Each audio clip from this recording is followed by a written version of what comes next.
বিসমিল্লাহির রহমানির রহিম। আসসালামু আলাইকুম। আমি রাহানুজ্জাহ তন্ময়, সবাইকে তন্ময়ের ইউটিউব চ্যানেলে স্বাগতম।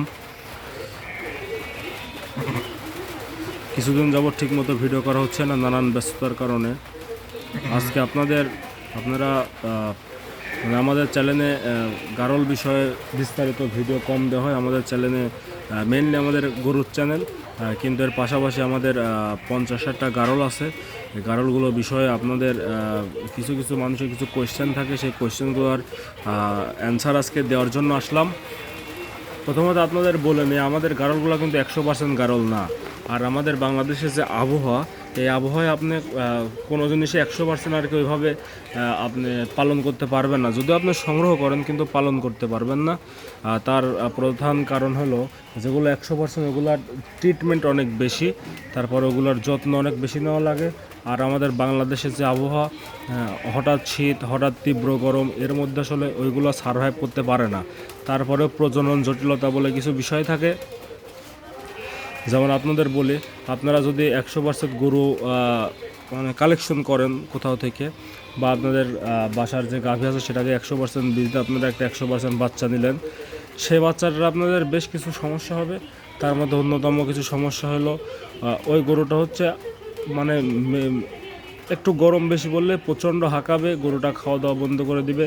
একটা পর্যায়ে হাঁকানোর একটা পর্যায়ে তার পেটে বিভিন্ন সমস্যা হবে, এতে ড্রপিংটা খারাপ হয়ে যাবে, আস্তে আস্তে বাচ্চাটা মৃত্যুর কোলে ঢলে পড়বে। আর একটা বিষয়, যদি আপনি এখন গরুটাকে কোনোভাবে আর কি এসি রুমের মধ্যে রেখে বড় টড়ো করলেন, কিন্তু এই গরুগুলো দেখবেন আপনার হয়তো আপনি কোনোভাবে একবার ওকে প্রেগনেন্ট করানোর পরে আপনি দেখলেন যে 30-35 এটা দুধ আসছে, ঠিক আছে, কিন্তু পরবর্তীতে সে গরুটা হিটে আসবে না। মানে হিটে আসলেও আপনার যতবার বীজ দিবেন গরুটা মিস করবে। এক্ষেত্রে এসব কিছু সমস্যা হয়ে থাকে। একটা পর্যায়ে আমাদের ফার্মে আমরা 100% বীজ বাদে কিছু বুঝতাম না। মানে যখন এই কর্মী আসতো তখনই বলতাম যে 100% বীজ দিবেন, 100% বীজ দেবেন। কিন্তু আস্তে আস্তে অভিজ্ঞতার কারণে আমরা বুঝেছি যে আসলে 100% কোনো কিছুই না। আজ থেকে যখন আমরা 4-5 বছর আগে আমরা গারল নিয়ে একটু চিন্তাভাবনা করি যে আমরা কিছু গারল করব, তখন আমাদের অনেকে সাজেস্ট করেছিল যে আপনারা 100% গারল আনেন, এই সেই বিভিন্ন কথা। তো আমরা আপনার এই ক্রস, এই যে আমাদের সামনে যে গারলটা দেখতে পাচ্ছেন, এটা হয়তো ভেড়ার পেট থেকে বের হয়েছে। মানে এর বাবা হয়তো গারল ছিল, কিন্তু মানে যেটা বড় এর মার কথা বলছি, মানে বাবার হয়তো কোয়ালিটিটা ভালো ছিল, কিন্তু এর মানে সাইজ কিছুটা ইয়ের মতো, ভেড়ার মতো। আর আপনাকে যদি লেজটা দেখাই, তাহলে মানে আমরা মানে পার্সেন্টের গারল বলতে কী বলছি, যেটা আপনার হাঁটুর নিচে আর কি লেজ থাকে, সেটা আমরা একটা ভালো পার্সেন্ট বলতে পারি। কিন্তু এখানে এটা হাঁটুর উপরে। কিন্তু আমরা এই গারলগুলো থেকে যে রেজাল্টগুলো পাচ্ছি, দেখেন বাচ্চাগুলো দেখেন খুব হেলদি। আর মনে করেন বছরে প্রায় 3বার বাচ্চা দেয়। মানে এক কথায় খুবই ভালো, রোগবালাই কম, আপনার প্রজনন কোনো জটিলতা নাই। এই গারলটা আজকে আমাদের বাসায় এই নিয়ে আপনার 8 থেকে 9বার বাচ্চা দিল। অমনি 8 থেকে 9বার বাচ্চা দিল, কিন্তু মানে প্রতিবারই।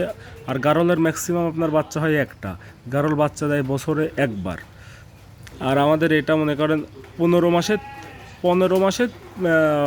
ওই ম্যাক্সিমাম ওই 15-16 মাসে 3বার বাচ্চা দেয় আর কি। মানে বছরে 3বার দেয় না, ওর থেকে আর 2-1 মাস বেশি লাগে। আর এই সাইজটা দেখতে খুবই গোলগাল সুন্দর। এর পরপর কয়েকবার 3টা করে বাচ্চা হয়েছিল। এবার কিন্তু 3টা বাচ্চা হলে গারলের ক্ষেত্রে বাঁচানো একটু কঠিন, কারণ আমাদের ওইভাবে এদেরকে এক্সট্রা কেয়ার নেওয়ার সুযোগটা থাকে না। দুঃখিত। আর এর বাচ্চার পার্সেন্টটা দেখলে বুঝতে পারেন যে কত আমাদের এর যে মেল, মানে এদের যে বাবা, সে বাবাটা 100%, যে লেজটা দেখতে পাচ্ছেন, লেজটা কিন্তু বেশ বড় সড়ো এই যে। আর এবার আমাদের 2টাই মেয়ে বাচ্চা হয়েছে। তাই আপনারা আর কি চেষ্টা করবেন। আর একটা বিষয় বলে নিই, আমাদের কিন্তু আপনার 100% গারলও আছে। 100% গারল আমাদের 2 থেকে 3টা আছে। কিন্তু ওই 100% গারলগুলোর সমস্যাটা আমি আপনাদের বলি, একবারে অ্যাকুরেট আপনার গরু যেমন 1 বছর পর পর বাচ্চা দেয়, ওইটাও 1 বছর পর পর একটা বাচ্চা দেয়। কিন্তু সেক্ষেত্রে আমার এটা মনে করেন 15-16 মাসে 3বার বাচ্চা দিয়ে দেয়। এক্ষেত্রে মানে তাহলে বুঝতে পারছি যে কোনটা লাভবান বেশি। এক্ষেত্রে আমি সব কিছুই খোলামেলাভাবে বললাম, বাদবাকিটা আপনাদের বিচার। যাই হোক, আজকের ভিডিও এখানে শেষ করছি। সবাই ভালো থাকুন, সুস্থ থাকুন। আমাদের ভিডিও ভালো লাগলে আমাদের ইউটিউব চ্যানেলটা সাবস্ক্রাইব করে দিতে পারেন। আর যদি কোনো বিষয় আপনাদের জানার থাকে, তাহলে আমাকে কমেন্ট করে জানাবেন। আমি উত্তর দেওয়ার সর্বোচ্চ চেষ্টা করব। ধন্যবাদ সবাইকে যারা এতক্ষণ পর্যন্ত আমার ভিডিও দেখলেন।